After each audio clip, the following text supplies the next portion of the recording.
नमस्कार। स्वागत है आपका एसीएस पाठशाला के अंदर। तो हम आज पढ़ेंगे चैप्टर नंबर 2 अम्ल, क्षार और लवण का पार्ट सेकंड। ठीक है, पार्ट फर्स्ट अपन ने इसके पहले वीडियो में पढ़ा था। तो हमने पढ़ा था क्षारक तक कि अम्ल और क्षार क्या होते हैं तथा अम्ल और क्षार को कैसे पहचाना जाता है। अब हम पढ़ेंगे कि अम्ल और क्षार अलग अलग क्रिया कैसे करते हैं, या ये धातुओं के साथ क्रिया कैसे करते हैं, धातु ऑक्साइड के साथ कैसे क्रिया करते हैं। तो इसके लिए हम अब नेक्स्ट इस वीडियो के अंदर पढ़ेंगे, यानी नेक्स्ट हम पढ़ेंगे क्षारक के बाद कि ये अभिक्रिया किस प्रकार करते हैं। तो स्टार्ट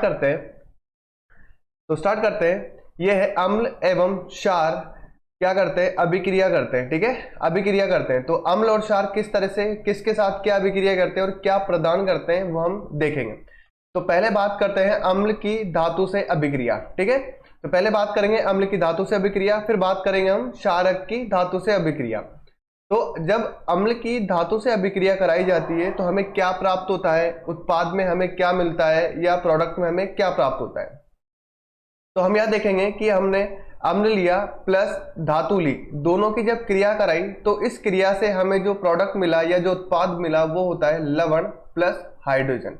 ठीक है, ये किस फॉर्म में, ये गैस की फॉर्म में। ठीक है, ये किस फॉर्म में, ये गैस की फॉर्म में। तो अम्ल लिया हमने HCl जिसे बोलते हैं हाइड्रोक्लोरिक अम्ल, और धातु ली हमने जिंक। जब दोनों की अभिक्रिया कराई तो क्या हुआ कि जिंक ने हाइड्रोजन को क्या कर दिया, प्रतिस्थापित कर दिया, और क्लोराइड के साथ क्या बना दिया, एक लवण का निर्माण कर दिया। ठीक है, जिसे बोलते हैं हम जिंक क्लोराइड। क्या बोलते हैं हम, जिंक क्लोराइड।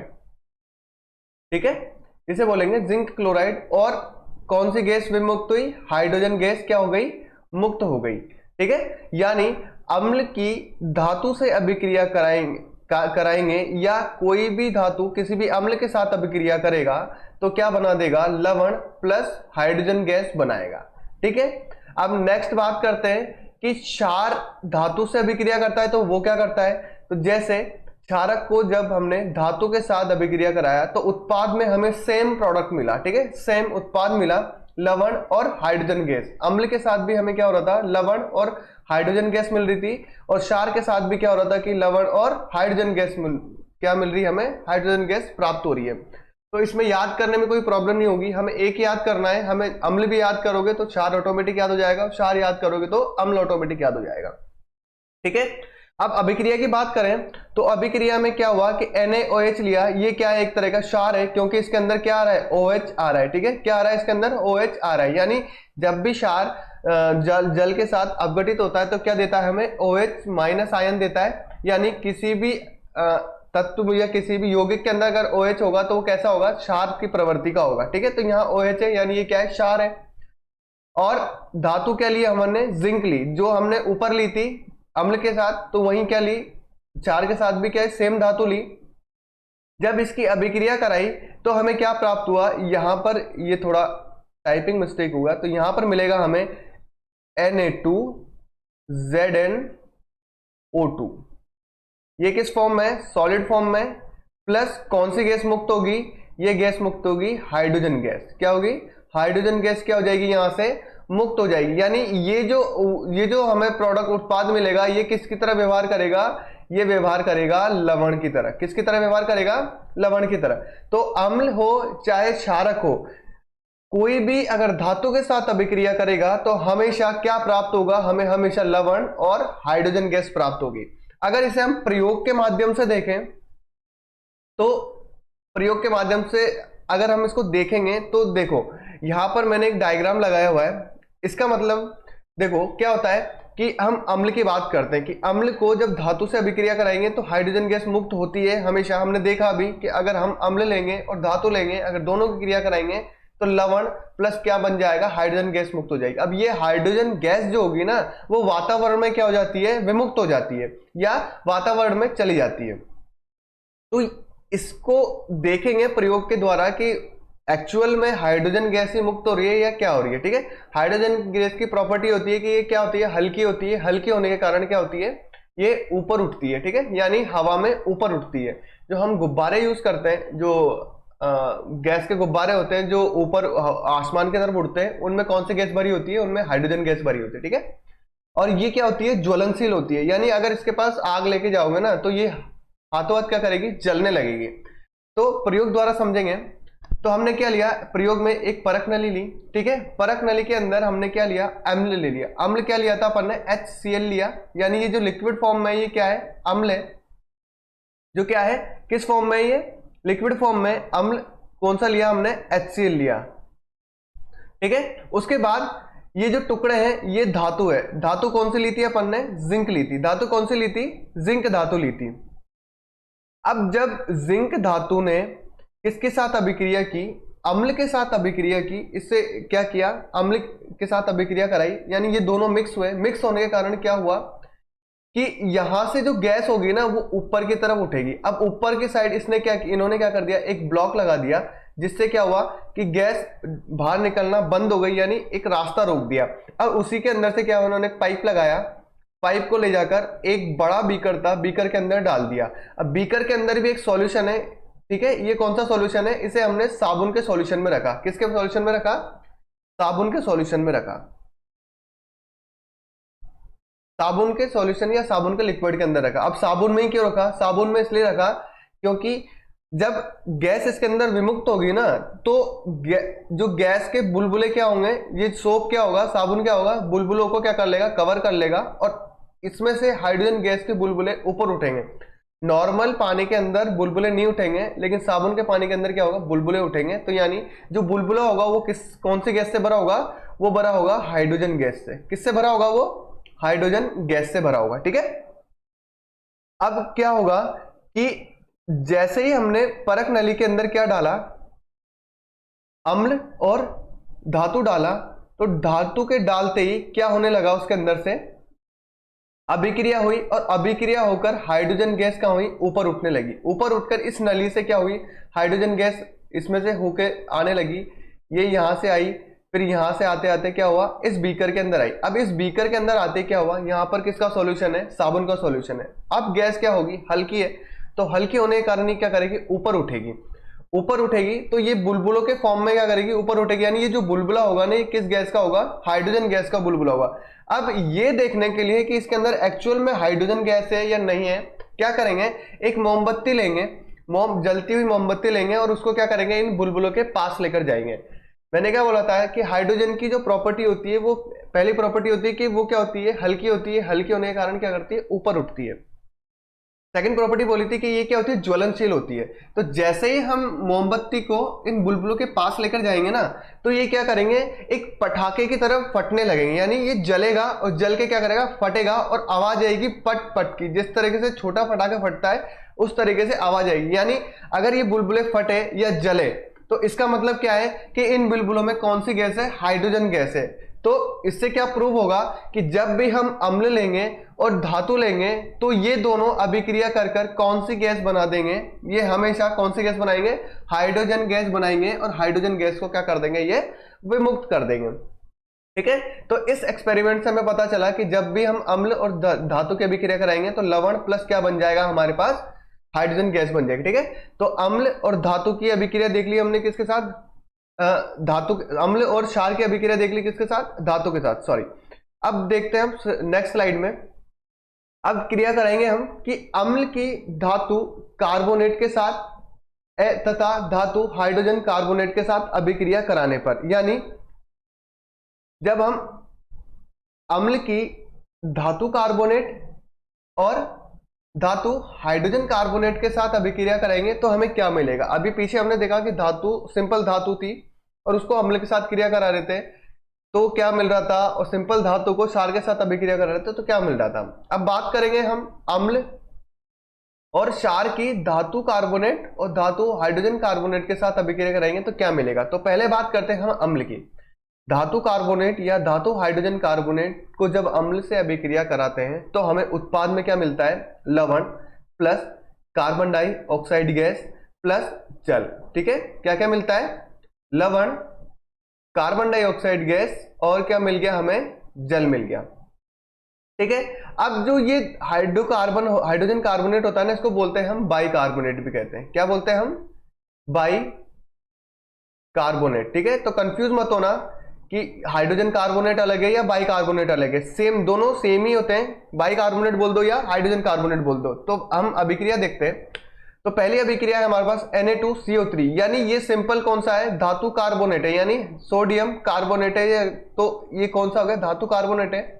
और HCl क्या होगा हमारे पास, अम्ल हो गया, यानी धातु कार्बोनेट प्लस अम्ल। पहले हम किसकी अभिक्रिया करा रहे हैं, धातु कार्बोनेट की अभिक्रिया करा रहे हैं, किसके साथ, अम्ल के साथ। तो जब हमने इसको मिलाया तो क्या बना हमारे पास NaCl एक्वा, यानी जल के साथ मिलने पर ये जो सॉल्यूशन होता है वो क्या कहलाता है, एक्वा सॉल्यूशन कहलाता है। ठीक है, तो हमें क्या मिल गया, हमें ये मिल गया, हमें सोडियम क्लोराइड,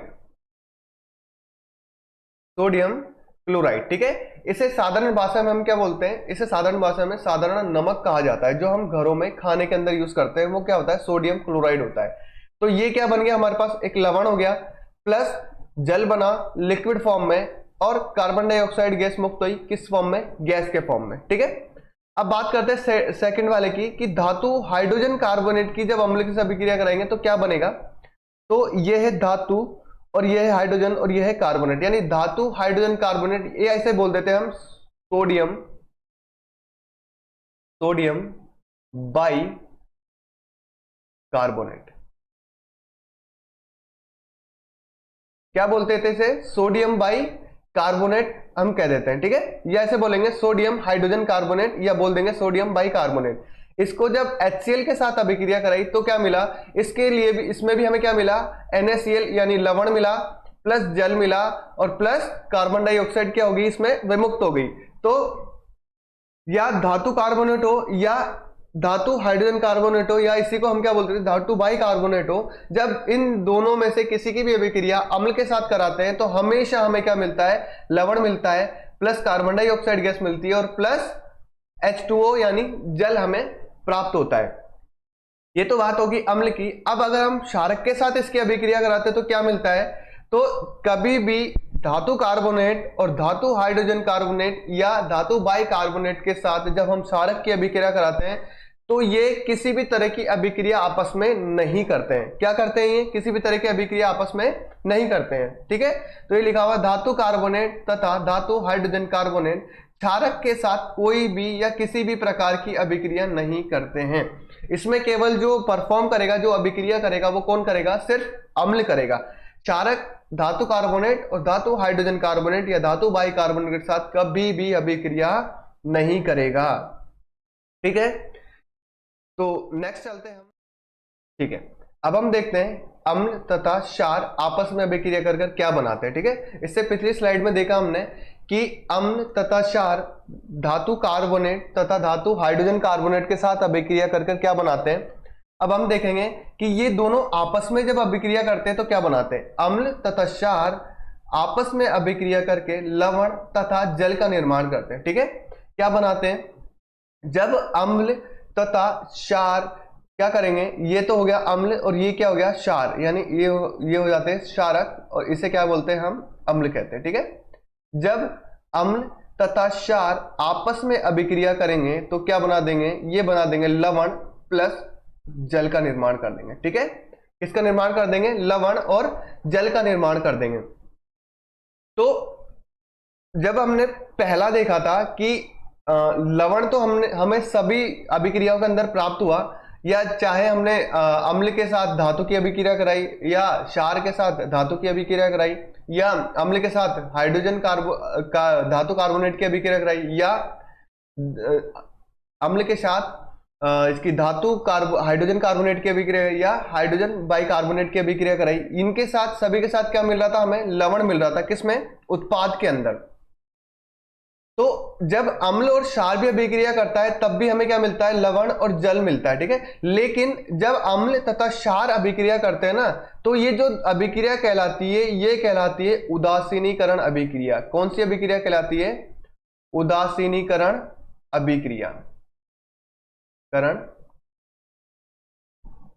अभिक्रिया, ठीक है। जब अम्ल तथा क्षार आपस में अभिक्रिया करते हैं तो इस अभिक्रिया को कहते हैं उदासीनीकरण अभिक्रिया। यानी जो लवण हमें मिलता है ये कैसा होता है, ये होता है उदासीन प्रकृति का। कैसा होता है, उदासीन प्रकृति का होता है। इसीलिए इस अभिक्रिया को क्या कहते हैं हम? उदासीनीकरण अभिक्रिया कहा जाता है। क्या कहते हैं हम इसे? उदासीनीकरण अभिक्रिया कहा जाता है। ठीक है। अब ये अभिक्रिया क्या होती है हमारी बुक्स के अंदर बाद में दी हुई है, लेकिन मैंने इसे पहले पढ़ाया है। क्यों पढ़ाया है? क्योंकि हम जब नेक्स्ट स्लाइड के अंदर देखेंगे ना, तब हम उस स्लाइड को इस स्लाइड से क्या करेंगे? रिलेट करके देखेंगे, तो हमें पता चलेगा कि जब अम्ल और क्षार आपस में अभिक्रिया करते हैं तो लवण बनाते हैं, लवण तथा जल बनाते हैं। तो आगे वाली जो अभिक्रिया आएगी, जैसे धातु ऑक्साइड के साथ जब हम अभिक्रिया करेंगे ना, तो सेम यही प्रोसेस वहां पे क्या होगा? हमारे उस अभिक्रिया में भी रिपीट होगा, लेकिन हम उससे इस अभिक्रिया को क्या करेंगे? कंपेयर करेंगे कि कौन किसकी तरह व्यवहार कर रहा है। इसलिए मैंने ये जो अम्ल और क्षार की जो अभिक्रिया है मैंने पहले पढ़ा दी। ठीक है। अब नेक्स्ट स्लाइड पे आते हैं, बात करते हैं अम्ल की धातु ऑक्साइड से क्या अभिक्रिया। तो अब अम्ल की किसके साथ अभिक्रिया कराएंगे? हम धातु ऑक्साइड के साथ क्या कराएंगे? अभिक्रिया कराएंगे। तो पहले देखते हैं हम कि धातु ऑक्साइड होता क्या है। यानी धातु और ऑक्सीजन का सम्मिलित रूप क्या कहलाता है? धातु ऑक्साइड कहलाता है। ठीक है। किसी भी धातु के साथ ऑक्सीजन का जो अणु मिला होता है, फिर उससे जो हमें प्रोडक्ट मिलता है वो कहलाता है धातु ऑक्साइड। ठीक है। तो अब देखते हैं कि जब धातु ऑक्साइड अम्ल के साथ अभिक्रिया करता है तो क्या बना देता है? लवण और जल को बना देता है। ठीक है। हमने पिछले टॉपिक में पढ़ा था कि लवण और जल कौन बनाता है? जब हम अम्ल और क्षारक की अभिक्रिया कराते हैं तो भी हमें क्या प्राप्त होता है? लवण और जल प्राप्त होता है। ठीक है। यानी उत्पाद हमें सेम मिल रहा है, यहां भी लवण और जल है और यहां भी क्या है? लवण और जल है। तो अगर हम इन दोनों अभिक्रियाओं को कंपेयर करें कि अम्ल के स्थान पर क्या है? अम्ल है, लवण के स्थान पर क्या है? लवण है, और जल के स्थान पर क्या है? जल है। लेकिन क्षारक के स्थान पर क्या है? धातु ऑक्साइड है। तो हम कह सकते हैं कि जो धातु ऑक्साइड है वो किसकी तरह अभिक्रिया कर रहा है? धातु ऑक्साइड किसकी तरह अभिक्रिया कर रहा है? क्षारक की तरह अभिक्रिया कर रहा है। ठीक है। क्योंकि अम्ल के स्थान पर हमने अम्ल लिया है, लवण के स्थान पर लवण लिया है, जल के स्थान पर जल मिला है। यानी अगर किसी भी अभिक्रिया से समान उत्पाद या समान प्रोडक्ट प्राप्त होता है तो अभिकारक में भी वो समान ही प्रवृत्ति के जो यौगिक होंगे वही हमें समान प्रवृत्ति के यौगिक मिलेंगे। ठीक है। समान प्रवृत्ति के यौगिक के से अभिक्रिया कराने पर हमें समान उत्पाद प्राप्त होगा। यानी अगर हम क्षार और अम्ल की अभिक्रिया कराएंगे तो लवण और जल हमेशा प्राप्त होगा। उसी तरीके से अगर धातु ऑक्साइड और अम्ल को अभिक्रिया कराएंगे तो लवण और जल प्राप्त होगा। ठीक है। तो अम्ल के स्थान पर हमने अम्ल देखा और क्षारक के स्थान पर हमने क्या देखा? धातु ऑक्साइड देखी। तो यानी जो धातु ऑक्साइड है वो किसकी तरह व्यवहार करेगी? हमेशा क्षारक की तरह या क्षार की तरह क्या करेगी? वो व्यवहार करेगी। अब इसे हम एग्जांपल में देखते हैं कि धातु ऑक्साइड ली जिंक ऑक्साइड। ये क्या है? ये है जिंक ऑक्साइड।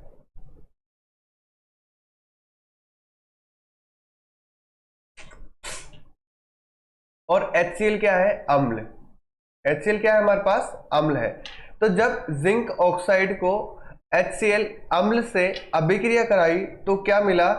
जो जिंक और क्लोराइड का एक मिक्सचर मिला। ठीक है। तो ये किसकी तरह व्यवहार कर रहा है? ये एक लवण है और हमें लास्ट में क्या मिल गया? जल मिल गया। ठीक है। यानी जब हमने जिंक ऑक्साइड और HCl अम्ल को आपस में क्रिया कराई तो हमें क्या मिला? Zinc chloride. क्या मिला हमें? जिंक क्लोराइड जो एक लवण है, और H2O जो कि जल का एक अणु है। ठीक है। और ऐसे ही अगर हम दूसरी देखें तो Na2O और प्लस HNO3, ये हो गया हमारे पास अम्ल और ये हो गया हमारे पास क्या? धातु ऑक्साइड। धातु ऑक्साइड। ठीक है।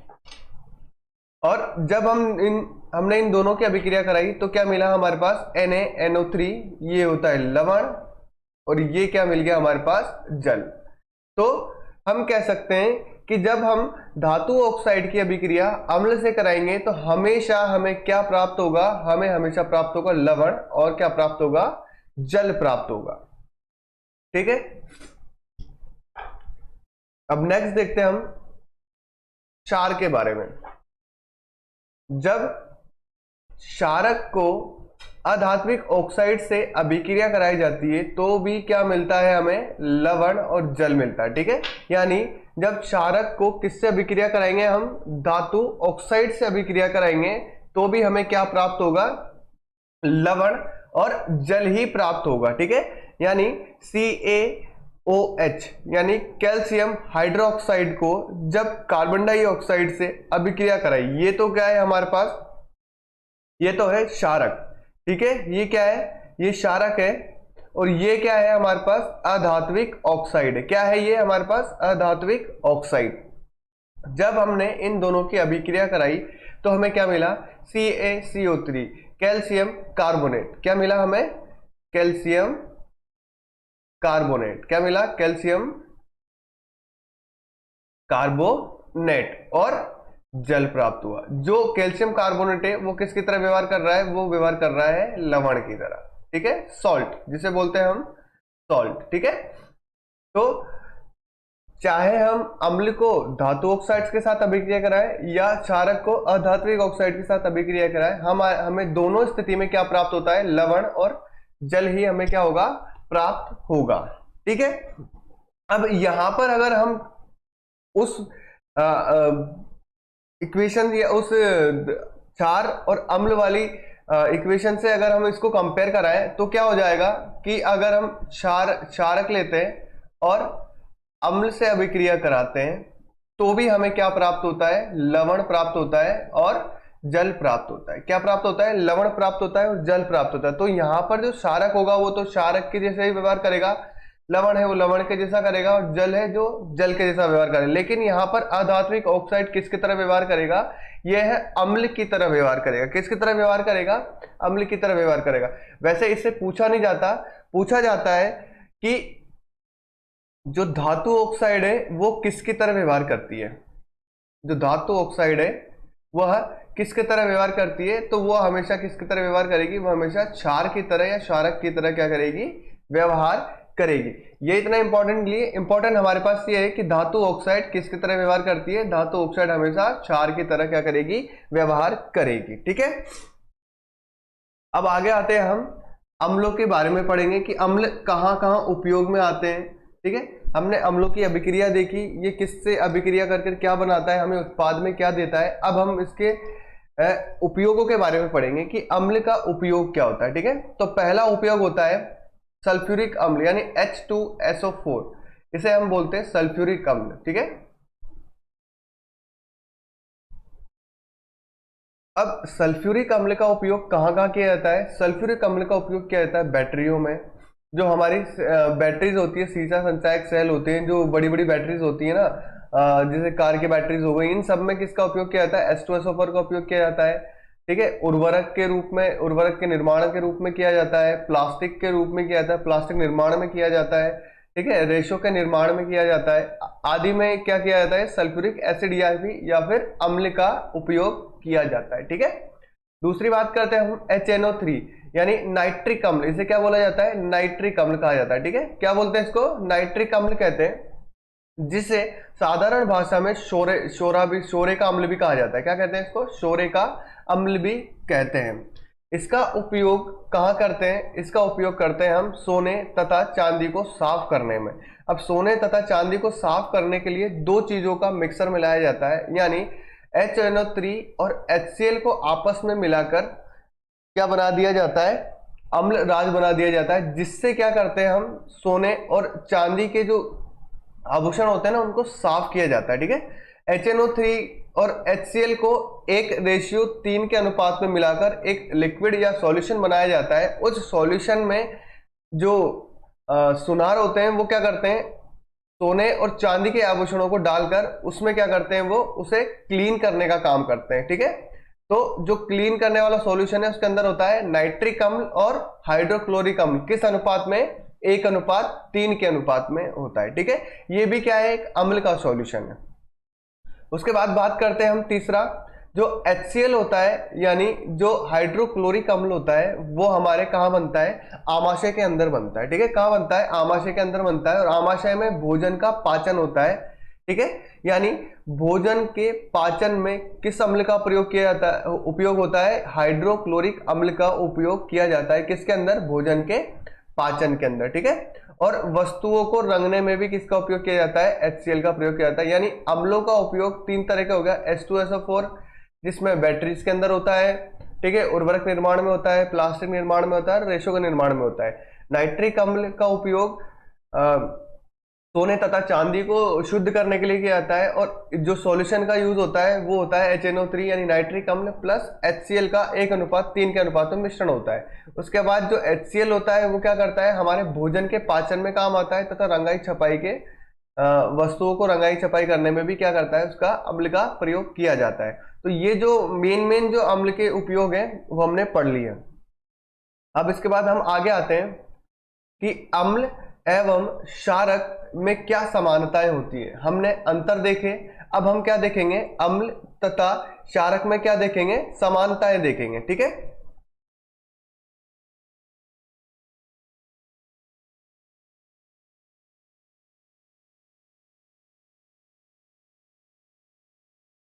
तो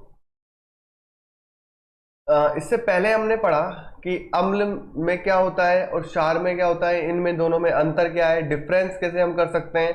अम्ल होता है खट्टा, क्षार होता है कड़वा। ठीक है, इस तरीके से हम अम्ल और क्षार में अंतर कर सकते हैं। लेकिन समानताओं की बात करें तो समानताओं में देखो क्या होता है कि समानता इसमें एक ही होती है कि अम्ल तथा क्षार जलीय विलयन के साथ क्या करते हैं, आयन छोड़ते हैं, और आयन छोड़ने के कारण क्या होता है कि उसमें विद्युत धारा प्रवाहित होती है। यानी अम्ल और क्षार क्या होते हैं, विद्युत के क्या होते हैं, सुचालक होते हैं, एक एक्वा सॉल्यूशन के साथ यानी जल में विलय होने के साथ। तो इसको अगर हम प्रयोग से देखेंगे तो मान ले हम एक बीकर लेते हैं। ठीक है, प्रयोग से देखते हैं हम कि प्रयोग कैसा होता है। एक बीकर लिया, अब इस बीकर के अंदर हमने एक लिक्विड लिया। ठीक है, अब इसे हमें चेक करना है कि ये सॉल्यूशन क्या विद्युत धारा का सुचालक है या विद्युत धारा का कुचालक है। मान लो हमने इसमें क्या लिया, हमने इसमें ले लिया अम्ल ले लिया। ठीक है, हमने क्या लिया, इसमें अम्ल लिया। अम्ल कोई किसी भी तरह का हो सकता है, H2SO4 हो सकता है, ठीक है, HCl हो सकता है, या किसी भी तरह का और हम इसमें ले सकते हैं। अब क्या किया, हमने क्या करा कि 2 लोहे की कील क्या कर दी, इसमें इस तरीके से हमने सेट कर दी। ये दोनों आपस में कनेक्टेड नहीं है। अब क्या किया, यहां से हमने एक वायर लिया, वायर लेकर इसे एक बल्ब के साथ कनेक्ट कर दिया। ठीक है, और यहां पर लगा दी हमने एक बैटरी। ठीक है, और इस वायर को हमने कहां कनेक्ट कर दिया, इस दूसरी कील के साथ कनेक्ट कर दिया। ये होता है धनायन और ये होता है ऋणायन, और ये जो है हमारे पास ये है एक बल्ब। अब ये है बल्ब। ठीक है, अब हम देखेंगे कि अम्ल विद्युत का सुचालक है या विद्युत का कुचालक है। जब हमने इसे बैटरी से कनेक्ट किया तो इस वायर के अंदर क्या होने लगी, विद्युत धारा प्रवाहित होने लगी। ठीक है, अब ये विद्युत धारा कहां जाएगी, ये विद्युत धारा जाएगी इस कील के अंदर, इस लोहे की कील के अंदर। इस लोहे की कील से ये विद्युत धारा कहां होगी, ये होगी इस सॉल्यूशन के अंदर। अब क्या होगा, अम्ल क्या करता है, जल के साथ अभिक्रिया कर कौन सा आयन प्रदान कर देता है, H+ आयन प्रदान कर देता है। अब विद्युत धारा को प्रवाहित होने के लिए किसी भी तरह के आयन की आवश्यकता होती है, लेकिन अगर अम्ल जल के साथ मिलेगा तो कौन सा आयन देगा, प्लस का आयन देगा। यानी अगर अम्ल हमने इसके अंदर रखा तो इसमें कौन से आयन है, हमारे पास H+ आयन है। यानी किसी भी तरह का आयन अगर लिक्विड के अंदर मौजूद है तो उसमें क्या होने लगेगी, विद्युत धारा प्रवाहित होने लगेगी। तो जैसे ही इस कील के अंदर विद्युत धारा प्रवाहित होगी, यहां से जो इलेक्ट्रिसिटी है फ्लो करेगी और इस कील में जाकर क्या हो जाएगी, एंटर कर जाएगी। अब क्या हुआ कि ये सर्किट यहां से क्या हुआ, इस कील में आया और यहां कील से कनेक्ट हो गया। तो कनेक्ट होते ही ये जो सर्किट है ये कौन सा हो गया, बंद सर्किट हो गया। यानी जो ये परिपथ है ये कैसा परिपथ हो गया है, ये बंद परिपथ हो गया। अब परिपथ के बारे में हम फिजिक्स के में जब चैप्टर आएगा उसमें पढ़ेंगे। केवल अभी इतना ध्यान रखो कि बंद परिपथ में विद्युत धारा प्रवाहित होने लगती है।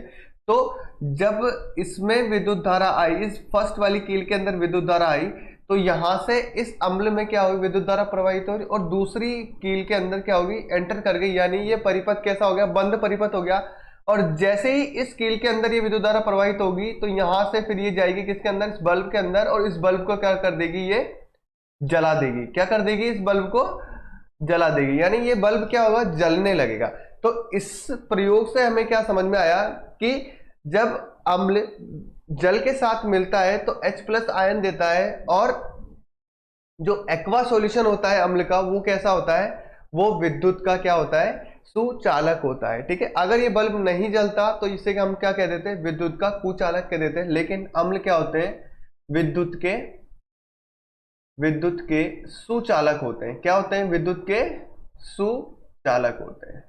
ठीक है, उसी तरीके से जो क्षारक भी होते हैं ना, ये भी क्या होते हैं, विद्युत के सुचालक होते हैं। ठीक है, ये इन दोनों में क्या होती है, कॉमन समानता होती है कि अम्ल और क्षार जलीय विलयन के साथ विद्युत के क्या होते हैं, सुचालक होते हैं। अब अगला हम बात करते हैं कि जलीय विलयन में अम्ल और क्षारक, यानी जलीय विलयन में अम्ल और क्षारक कैसे व्यवहार करेंगे। ठीक है, तो पहले हम बात करते हैं अम्ल के बारे में। हमने पिछले वाली टॉपिक्स में पढ़ा कि जब भी अम्ल जल के साथ मिलता है तो कौन सा आयन दे देता है, प्लस आयन देता है। ये चीज हमें रट गई होगी। ठीक है, हम बार बार इस चीज को बार बार बोले जा रहे हैं कि अम्ल जल के साथ अभिक्रिया करता है तो H+ आयन देता है, अम्ल जल के साथ अभिक्रिया करता है तो H+ आयन देता है। ठीक है, लेकिन जब अम्ल जल के साथ मिलेगा और अभिक्रिया करके या अपघटित होकर क्या दे देगा, H+ आयन दे देगा। लेकिन अम्ल में जब H+ आयन छोड़ता है तो जो H+ आयन होता है ना, ये कभी भी स्वतंत्र अवस्था में नहीं रहता। ठीक है, कभी भी ये किस अवस्था में नहीं रहता, ये कभी भी स्वतंत्र अवस्था में नहीं रहता है।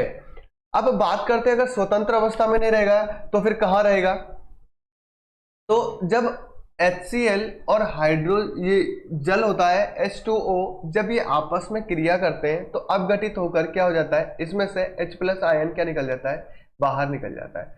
अब ये आयन जो होता है ना, ये कभी भी स्वतंत्र अवस्था में नहीं रहता। तो ये क्या करेगा, ये किसके साथ अभिक्रिया करेगा, ये H2O के साथ अभिक्रिया करेगा और क्या बना देगा, H3O+। क्या बना देगा, H3O+ और Cl- यानी क्लोरीन को क्या कर देगा, मुक्त कर देगा। अब बोलोगे कि सर H3O+ क्या है, जब हाइड्रोजन मुक्त नहीं रहता ना तो जल के एक अणु के साथ क्या करेगा, अभिक्रिया करके क्या बना देगा, H3O+ आयन बना देगा। और इस आयन को हम बोलते हैं हाइड्रोनियम आयन। क्या बोल देते हैं, हाइड्रोनियम आयन। ठीक है, क्या बोलेंगे, हाइड्रोनियम आयन। जब भी अम्ल जल के साथ अभिक्रिया करेगा तो H+ आयन अपघटित होकर क्या दे देगा, H+ आयन दे देगा।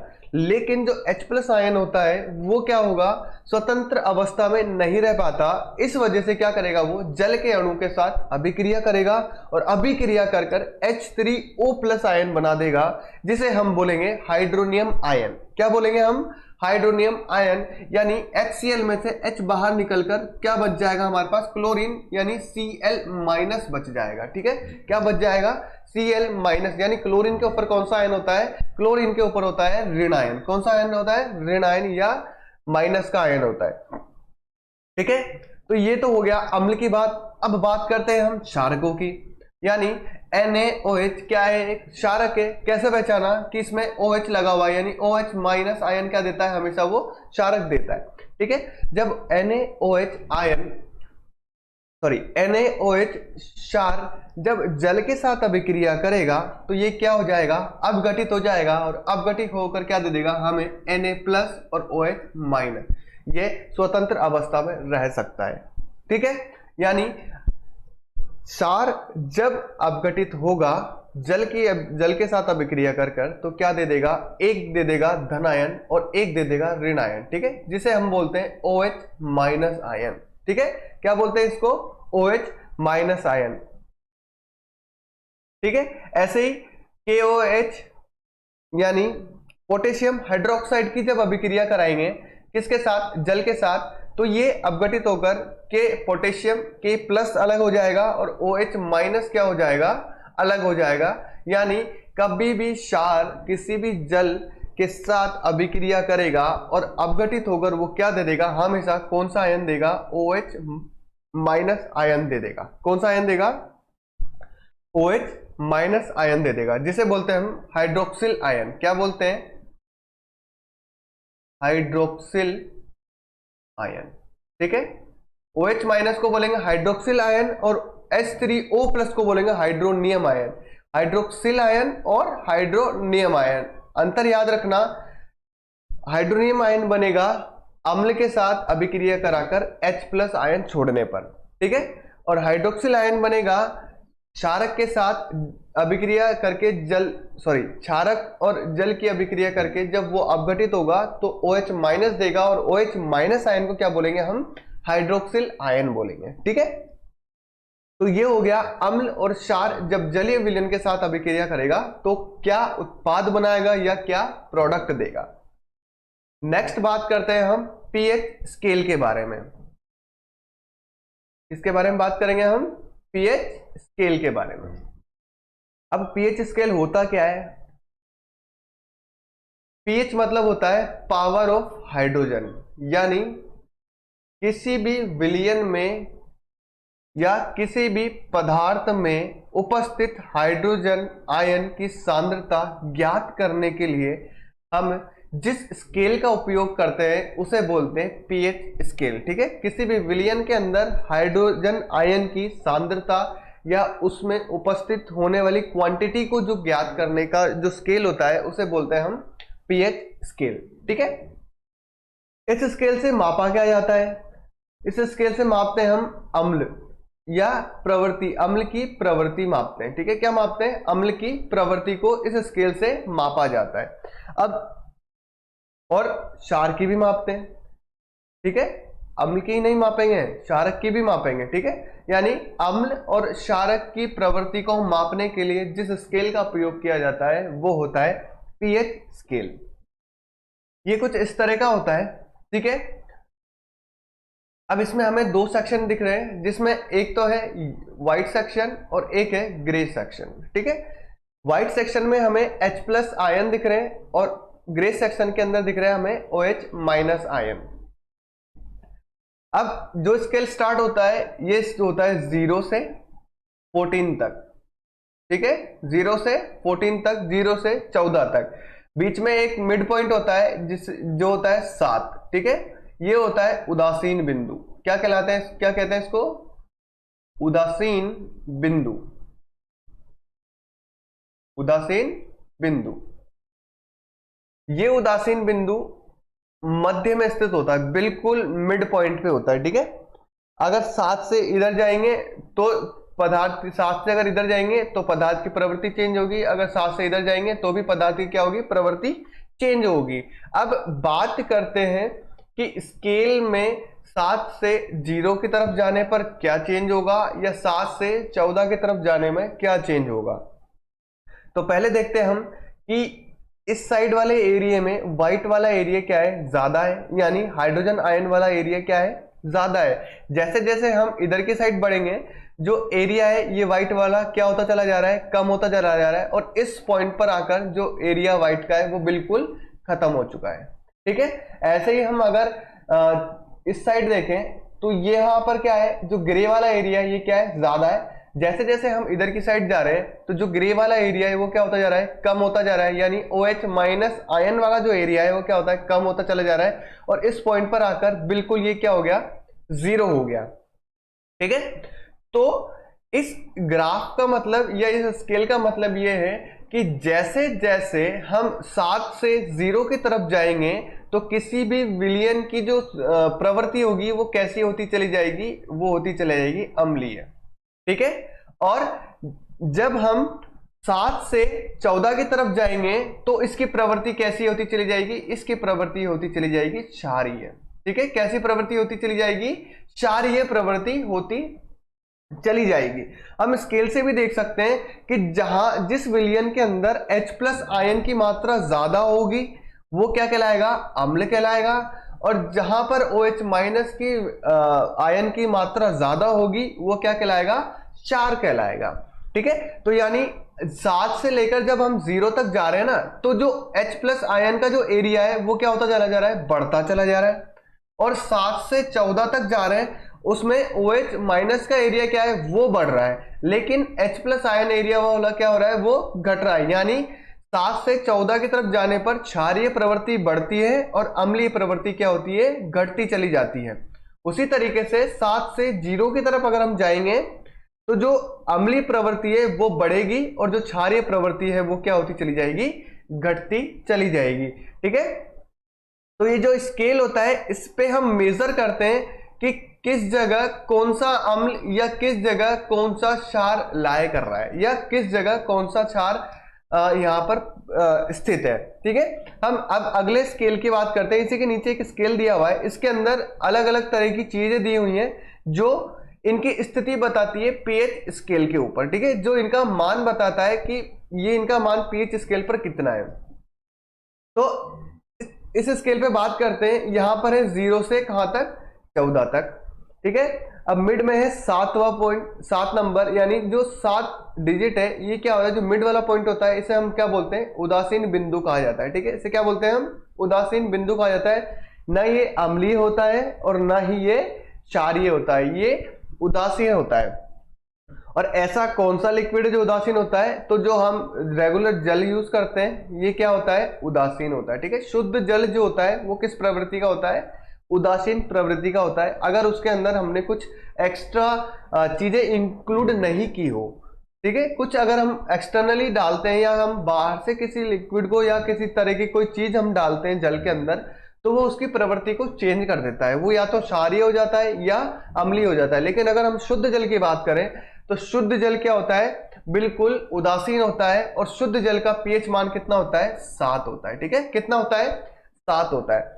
अब बात करते हैं कि अम्लीय प्रवृत्ति की तरफ जाता है, यानी 7 से हम 0 की तरफ अगर मूव करेंगे ना, इधर की साइड अगर मूव करेंगे तो देखो पहले आया हमारे पास ये दूध है। ठीक है, तो जो दूध होता है ना वो कैसा होता है, अम्लीय प्रवृत्ति का होता है। इसका पीएच होता है 6 से 7 के मध्य। क्या होता है, 6 से 7 के मध्य। जैसे जैसे हम आगे जाएंगे वैसे टमाटर है, इनका पीएच का मान कितना होता है, 4 से 5 के मध्य।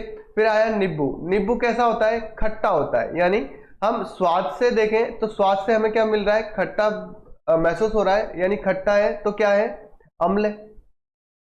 अगर कोई भी पदार्थ खट्टा है तो वो कैसा होगा, अम्ल होगा। ठीक है, अब जो जो अम्ल होगा वो कौन सा आयन देगा, H+ आयन देगा। यानी हम 7 से 0 की तरफ जा रहे हैं तो H+ आयन की मात्रा क्या हो रही है, बढ़ रही है। ठीक है, तो जो नींबू का पीएच मान होता है ना, नींबू का पीएच मान कितना होता है, 2.4।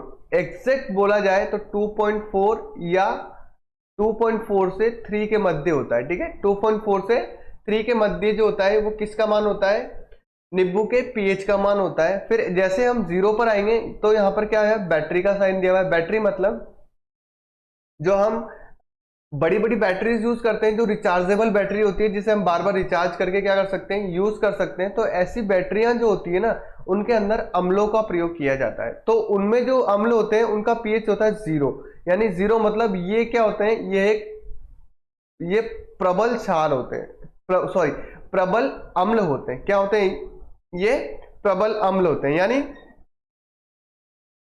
जिसमें पीएच स्केल या पीएच का मान 0 होगा वो क्या कहलाएगा, पीएच का मान 0 होगा वो क्या कहलाएगा, वो कहलाएगा प्रबल अम्ल। क्या कहलाएगा, वो कहलाएगा प्रबल अम्ल कहलाएगा। ठीक है, उसी तरीके से अगर 7 से हम आगे की साइड बढ़े, जैसे 8 पर आए तो 8 पर हमारे पास क्या है, एक टेस्ट ट्यूब के अंदर ब्लड रखा हुआ, यानी हमारे ब्लड का पीएच को ये दर्शा रहा है। यानी जो ब्लड का पीएच होता है ना वो होता है 7.4।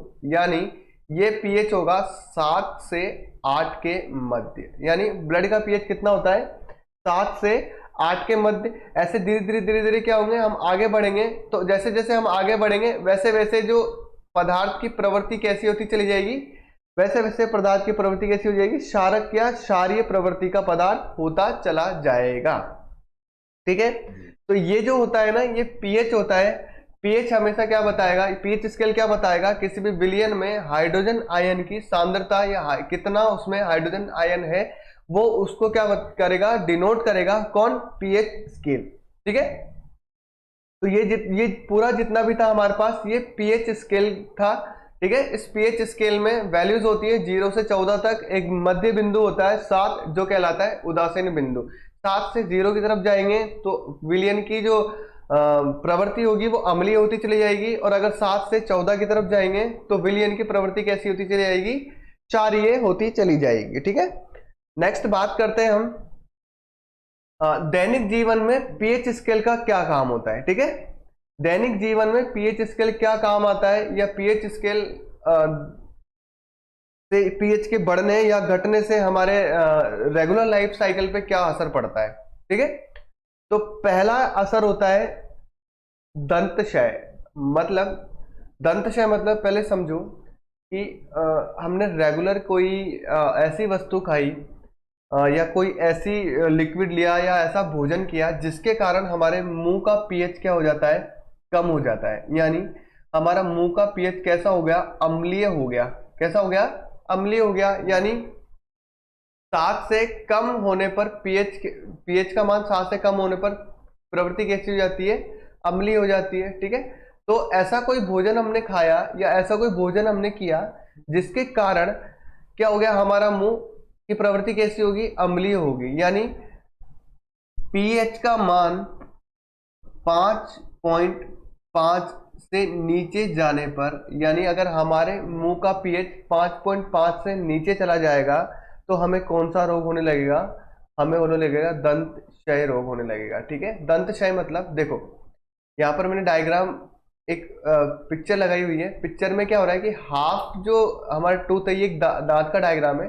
जो हाफ जो टूथ है इसमें क्या है, ये व्हाइटिश एरिया है, और जो हाफ वाला है वो येलोइश हो रहा है। ठीक है, जब हमारा मुंह का पीएच 5.5 से ऊपर रहता है तो हमारा दांत कैसा होता है, स्वस्थ होता है। तो ये कैसा होता है, मुस्कुरा रहा है। ठीक है, यानी जब पीएच 5.5 से ऊपर होगा या 5.5 से ज्यादा होगा तब हमारा मुंह कैसा होगा, उसका पीएच वो कम अम्लीय होगा। कम अम्लीय होगा तो हमारे दांतों को क्या करेगा, कम हार्म पहुंचाएगा। लेकिन जैसे ही 5.5 से नीचे आने लगेगा या 5.5 से नीचे होगा तो हमारे दांत कैसे हो जाएगा, हमारा दांत इस येलोइश कलर का हो जाएगा। येलोइश कलर मतलब दंत का क्षय होने लगेगा, दांत क्या करने लगेगा, खिरने लगेगा। ठीक है, यानी ये होना तो इस तरीके से चाहिए था, लेकिन क्या हुआ, यहां से जो ये एरिया है ना, ये क्या हुआ, पीएच कम होने के कारण क्या होने लगा, धीरे धीरे खिरने लगा, और खिरते खिरते क्या हो गया, ये इस टाइप का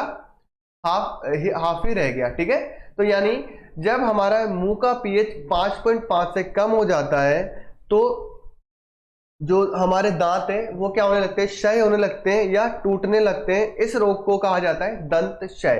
तो हमें इस पीएच को कंट्रोल करने के लिए रोज क्या करना पड़ता है, पेस्ट करना पड़ता है। यानी दंत क्षय को रोकने के लिए हमें रोज मॉर्निंग में क्या करना चाहिए, मॉर्निंग एंड इवनिंग के अंदर पेस्ट या रेगुलर ब्रश करना चाहिए। उससे क्या होता है, जो हमारे मुंह का पीएच है ना वो क्या होता है, कंट्रोल में रहता है। ठीक है, क्या होता है, वो कंट्रोल में रहता है। दूसरा बात करते हैं हम पाचन तंत्र की।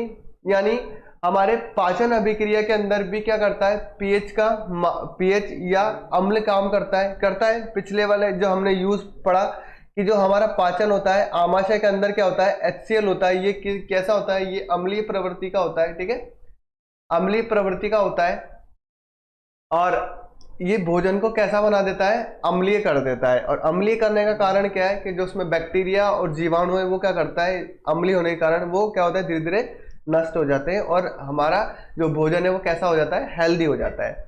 उसके बाद बात करते हैं मिट्टी के पीएच। यानी मिट्टी में अगर पीएच की मात्रा असंतुलित रहती है तो पौधों की ग्रोथ में क्या होता है, प्रभाव पड़ता है। ठीक है, अगर मिट्टी में पीएच की मात्रा कंट्रोल में नहीं रहती तो जो पौधे होते हैं ना, उनकी ग्रोथ क्या होने लगती है, रुकने लगती है।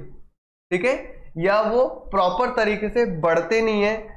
ठीक है, तो इस तरीके की जो नुकसान होते हैं ना, वो पीएच के बदलने के कारण होता है। या तो पीएच बढ़ जाता है मिट्टी का, या मिट्टी का पीएच क्या होता है, घट जाता है, जिसके कारण क्या होता है कि जो पौधों की वृद्धि है या पौधों में फल का बनना या उनका साइकिल होता है वो क्या होता है, पूरी तरीके से गड़बड़ा जाता है। ठीक है, तो मिट्टी का पीएच को भी कंट्रोल रखना क्या है, जरूरी है। अब इसको कंट्रोल करने के लिए अलग अलग चीजें होती है जो काम आती है, जैसे जिप्सम हो गया। ये सब क्या करते हैं हम, जब पीएच बढ़ जाता है या घट जाता है, अम्लीय हो जाता है, तो इसे वापस कंट्रोल में लाने के लिए इसमें जिप्सम मिलाया जाता है। बहुत सारी चीजें ऐसे जो एक्सटर्नल जो चीजें होती है ना, वो डालकर इसके पीएच को क्या किया जाता है, कंट्रोल किया जाता है। ठीक है, चौथी बात करते हैं अम्लीय वर्षा की। अम्लीय वर्षा की हम आगे बात करेंगे, इसे हम छोड़ते हैं, स्किप करते हैं और आगे फिफ्थ पॉइंट की बात करते हैं। तो फिफ्थ पॉइंट में आता है हमारे पास पादप और जीवों में। पादप की हमने बात कर ली, जैसे मिट्टी में अगर चेंज आएगा तो पौधों की वृद्धि में भी क्या हो जाएगा, चेंज आने लगेगा। ठीक है, अब बात करते हैं कि जीवों में क्या होता है, कि जीवों के अंदर भी क्या होता है, बॉडी में पीएच का मान अगर संतुलित नहीं रहेगा तो बॉडी में भी क्या होने लगेंगे, चेंजेस आने लगेंगे। ठीक है, बॉडी में भी क्या आने लगेंगे, चेंजेस आने लगेंगे। ठीक है, अब जो बॉडी का या हमारे शरीर या मान लेते हैं कि मनुष्यों का ही जो शरीर होता है ना, इसका पीएच होता है 7.0 से 7.8 के आसपास। ठीक है, जो मानव शरीर का पीएच होता है ना, वो कितना होता है, 7 से 7.8 के परास के बीच का होता है। ठीक है, अगर अगर इस पीएच के मान में कमी या बढ़ोतरी हो जाती है, मान लेते हैं कि 7 से क्या हो गया, पीएच का मान कम हो गया, या फिर 7.8 से पीएच का मान क्या हो गया, बढ़ गया, तो ये तो क्या हो जाएगा, अम्लीय प्रवृत्ति का हो जाएगा। यानी अम्लीय क्या हो जाएंगे, हमारे पास अम्लीय शो होने लगेगा। यानी हमारी जो अंदर का जो प्रवृत्ति है वो कैसी हो जाएगी, अम्लीय हो जाएगी। और अम्लीय होने के कारण क्या होगा, हमारी बॉडी में चेंजेस आने लगेंगे, हमारी तबीयत धीरे धीरे क्या होने लगेगी, बिगड़ने लगेगी। उस सेम कंडीशन होती है क्षारीय होने के कारण। यानी हमारे बॉडी का पीएच कितना होता है, 7 से 7.8 के मध्य होता है। अगर इस पीएच में कुछ भी गड़बड़ होता है तो क्या हो जाएगा, बॉडी में चेंजेस आने लगेंगे और बॉडी क्या होने लगेगी, बीमार होने लगेगी। तो बॉडी के पीएच को भी कंट्रोल रखना क्या है, जरूरी है। ये हो गया पीएच का दैनिक जीवन में क्या प्रभाव पड़ता है, पीएच चेंजेस होने से क्या क्या चेंजेस आते हैं। ठीक है, नेक्स्ट बात करते हैं हम अम्लीय वर्षा की। ठीक है, क्या बात करेंगे हम, अम्लीय वर्षा के बारे में बात करेंगे। अब ये मैंने एक छोटा सा डायग्राम बनाया हुआ है, लगाया हुआ है। ठीक है, इसके द्वारा हम अम्लीय वर्षा को समझेंगे। ठीक है, ये एक पूरा इकोसिस्टम है। क्या है, ये एक पूरा इकोसिस्टम है जिसे एक छोटे से पिक्चर के अंदर हमने पूरा शो किया हुआ है। तो हम शुरू से स्टार्ट करते हैं। देखो क्या होता है कि अम्लीय वर्षा एक वर्षा का ही रूप है। ठीक है, लेकिन अगर नॉर्मल वर्षा की बात करें तो उसका जल क्या होता है, शुद्ध होता है। और शुद्ध जल क्या होता है, ना तो अम्लीय होता है और ना ही क्षारीय होता है। यानी उसका पीएच क्या होता है, 7 होता है। ठीक है, अगर शुद्ध जल की बात करूं तो शुद्ध जल का पीएच कितना होता है, शुद्ध जल का पीएच हमेशा कितना होता है, 7 होता है। ठीक है, कितना होता है, 7 पीएच होता है, जिसे बोलते हैं हम उदासीन। अब अगर मैं बात करता हूं कि अम्लीय वर्षा की, तो जो अम्लीय वर्षा का जो पीएच होगा ना, वो किससे कम होगा, वो हमेशा 7 से क्या होगा, कम ही होगा। ठीक है, तभी तो किसी लिक्विड या किसी विलयन को हम अम्लीय कहेंगे कि जिसका जो पीएच होगा वो कैसा होगा, 7 से कम होगा, तभी वो कैसी प्रवृत्ति शो करेगा, अम्लीय प्रवृत्ति को क्या करेगा, वो शो करेगा। अब बात करते हैं हम इस इकोसिस्टम के बारे में।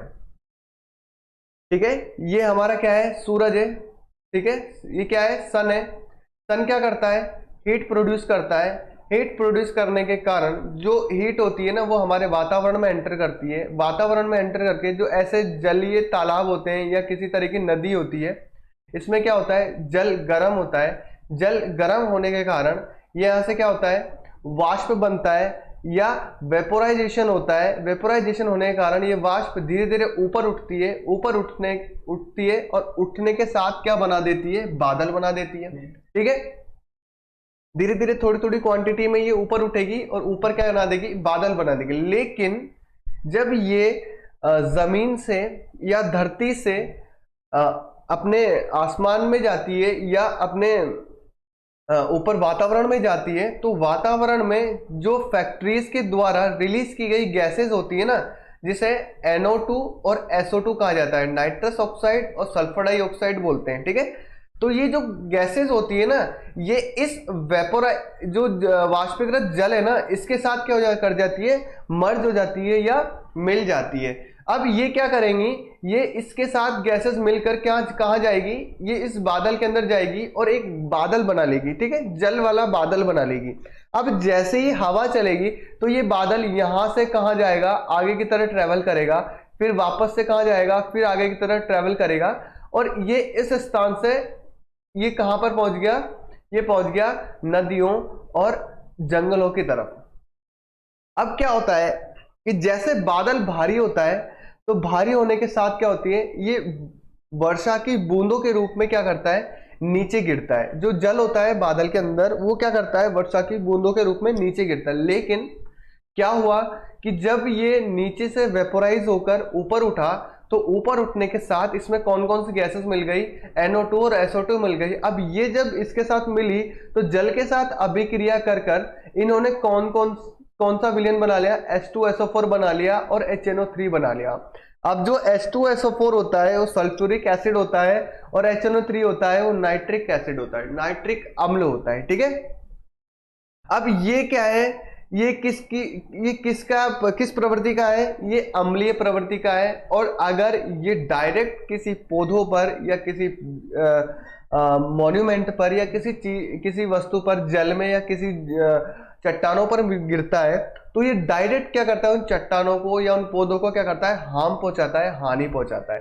तो ये जो जल होता है ना, ये जल क्या है, किस रूप में आ रहा है, ये अम्ल के रूप में आ रहा है। किस, ठीक है, इसमें क्या मिला हुआ है, H2SO4 और HNO3 मिला हुआ है। जो क्या हो रहा है, इस जल के रूप में ये कहाँ गिर रहा है, नीचे धरती पर गिर रहा है। और धरती पे क्या होते हैं, पेड़ होते हैं, पौधे होते हैं, ठीक है, नदियां होती है। तो जब ये जल नीचे गिरता है पौधों में तो पौधों का पीएच या मिट्टी के ऊपर गिरता है तो मिट्टी के पीएच में क्या कर देता है, परिवर्तन कर देता है। परिवर्तन करने के कारण जो पौधों की वृद्धि होती है उसमें क्या हो जाता है, जो पौधों की वृद्धि रुक जाती है, पौधों को क्या पहुंचता है, हार्म पहुंचता है, नुकसान पहुंचता है। अगर ये किसी इमारत पर गिरेगा तो इमारत क्या हो जाएगी, उसका कलर चेंज होने लगेगा।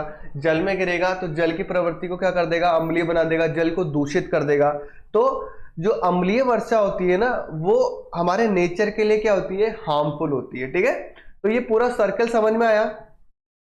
पहले क्या होगा, जल गर्म होगा, वेपोराइज होकर ऊपर उठेगा और ऊपर उठने के बीच में क्या होगा कि जो फैक्ट्रियों द्वारा जो धुआं निकाला गया है, जो गैसेस निकाली गई है NO2 SO2 उससे मिलेगा और मिलकर क्या करेगा, जल के साथ अभिक्रिया कर लेगा। अभिक्रिया करके क्या बना लेगा, H2SO4 HNO3 जैसे क्या हो जाएंगे, अम्ल बन जाएंगे। अब ये अम्ल जैसे ही धरती पर गिरेंगे ये धरती की प्रवृत्ति या मिट्टी की प्रवृत्ति को क्या कर देंगे, चेंज कर देंगे, अम्लीय प्रवृत्ति का बना देंगे। और जैसे ही पीएच का मान घटेगा या मिट्टी के पीएच में जैसे ही चेंजेस आएंगे वो क्या होगा, तो वो क्या करेगा, पेड़ पौधों की वृद्धि पर क्या करेगा, हार्म पहुंचाएगा या पेड़ पौधों की वृद्धि को रोक देगा या किसी भी अनिश्चित तरीके से वृद्धि को होने देगा। तो पौधों के ऊपर भी क्या कर रहा है, इफेक्ट कर रहा है। और अगर जल में गिर रहा है तो जल को दूषित कर रहा है, ठीक है, उसमें क्या हो रहा है, जल प्रदूषण कर रहा है। उसके बाद किसी इमारत पर गिर रहा है तो उसका कलर चेंज कर रहा है। ताजमहल पर अम्लीय वर्षा होने के कारण क्या होता है, उसका कलर कैसा पड़ता जा रहा है, पीला पड़ता जा रहा है। ठीक है, तो वो किस वजह से हो रहा है, वो अम्लीय वर्षा की वजह से हो रहा है। तो इसी को क्या कहा जाता है, अम्लीय वर्षा कहा जाता है, यानी जल के पीएच में परिवर्तन आ रहा है। ठीक है, जल कैसा हो रहा है, उदासीन से अम्लीय प्रवृत्ति का हो रहा है, और ये जब ये नीचे गिरता है तो अलग अलग जगहों को अलग अलग हानि पहुंचाता है। इसे कहते हैं हम अम्लीय वर्षा। इसमें दो गैसेस सबसे ज्यादा इंपॉर्टेंट है, नाइट्रस ऑक्साइड और सल्फर डाइऑक्साइड। ठीक है, नेक्स्ट बात करते हैं हम लवण की। तो इस वाले टॉपिक को हम नेक्स्ट वीडियो में देखेंगे। ठीक है, यहां तक हमने बात की अम्ल तथा क्षारक के बारे में। तो ये चैप्टर थोड़ा बड़ा है, इसलिए हम इसे 3 पार्ट में कन्वर्ट करके पढ़ेंगे। ठीक है, तो अम्ल और क्षार के बारे में हमने अभी तक पढ़ा, फर्स्ट वीडियो में हाफ पढ़ा और सेकंड वीडियो के अंदर हमने अम्ल और क्षार को पूरी तरह से कंप्लीट कर दिया। ठीक है, अब नेक्स्ट जो पार्ट 3 आएगा वो होगा लवण के ऊपर। तो थर्ड पार्ट में हमारा ये चैप्टर पूरा कंप्लीट हो जाएगा। ठीक है, तो यहां तक आया समझ में, हमने अम्ल तथा क्षार को क्या कर दिया, पूरी तरीके से कंप्लीट कर दिया। अब मिलते हैं हम नेक्स्ट वीडियो के अंदर। अगर पसंद आया, समझ में आया तो चैनल को सब्सक्राइब करें और वीडियो को लाइक करें। Thank you so much.